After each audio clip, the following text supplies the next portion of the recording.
Assalamualaikum teman-teman. Halo semuanya. Balik lagi bersama kami di podcast Tudi Desi dan Dinda.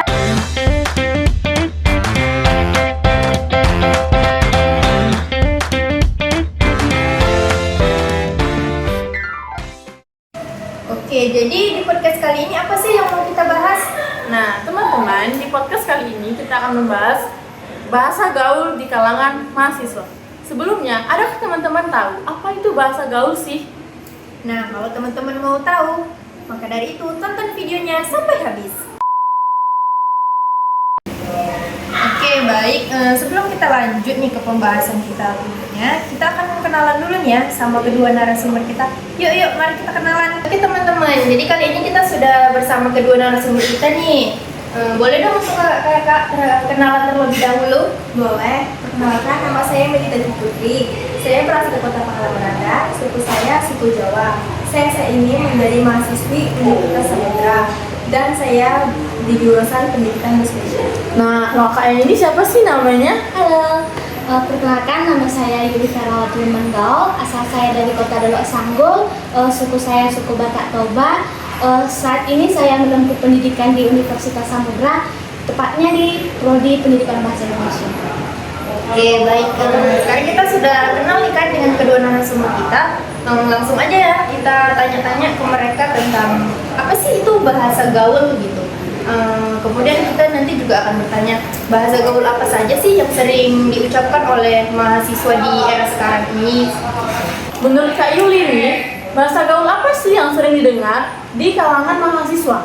Menurut saya ya, selama saya kuliah di Universitas Samudra, karena banyak pendatang yang baru dari luar daerah untuk berkuliah di Universitas Samudra, seperti ada suku Batak, suku Jawa, suku Aceh. Jadi bahasanya itu kadang berbeda-beda gitu. Iya ya, jadi bercampur ya. Bercampur. Dalam bahasa sehari-hari, kayak kan penyebutan saya, aku, terus kayak dalam bahasa lain-lain juga berbeda kan? Apa sih contoh yang sering Kak Yuli dengar untuk di sekarang ini? Kalau di kampus ya, teman gitu. Ke tempat kami ya, setahu saya itu bilang teman itu dongan dalam bahasa Batak. Kalau kita saya itu bahasa Jawa itu koncoati. Itulah ya kan teman-teman, berbeda tempat, berbeda daerah, beda juga dengan penyebutannya. Nah kalau di daerah sekarang ini kan dalam bahasa gaulnya bestie ya kan yang sering kita dengar. Hai bestie, mau kemana bestie? Pasti begitu kan? Oke, tadi kan kalau kata Kak Yuli kan biasanya di daerah Kak Yuli nih apa tuh namanya penyebutan teman tuh biasa disebut dengan dongas. Apalagi sih menurut Kak Dita yang sering kita dengar itu di daerah sekarang? Menurut saya itu kerkom ya, yang sering saya dengar di kalangan kampus ini mahasiswa. Apa sih Kak kerkom itu? Kerkom itu artinya kerja kelompok, berdiskusi, ada teman yang tukar pikiran gitu, berbagi Seperti menyelesaikan, misalnya ada dosen ngasih, kita berdiskusi berkelompok gitu. Seperti itu. Itulah dampaknya teman-teman. Apabila kita menggunakan bahasa gaul dalam kehidupan sehari-hari, mungkin kawan yang satu daerah dengan kita itu mengerti akan satu kawanan. Nah kalau yang berbeda itu bagaimana?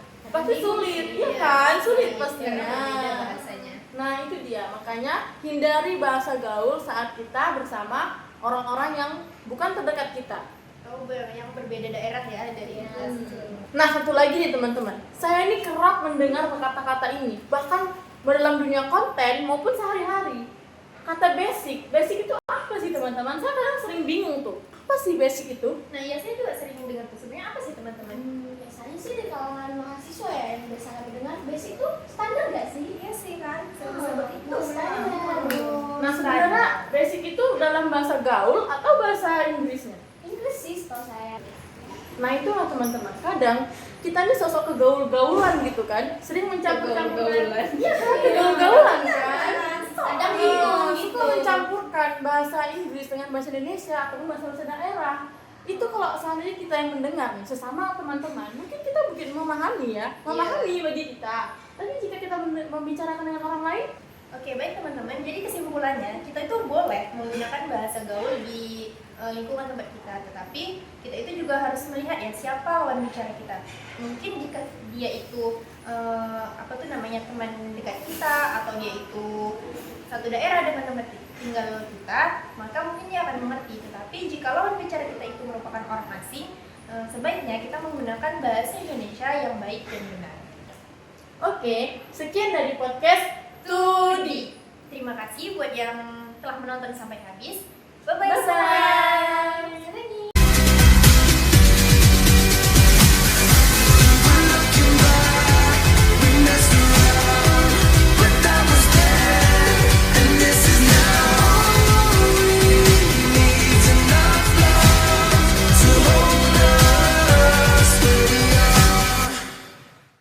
Behind the Scene.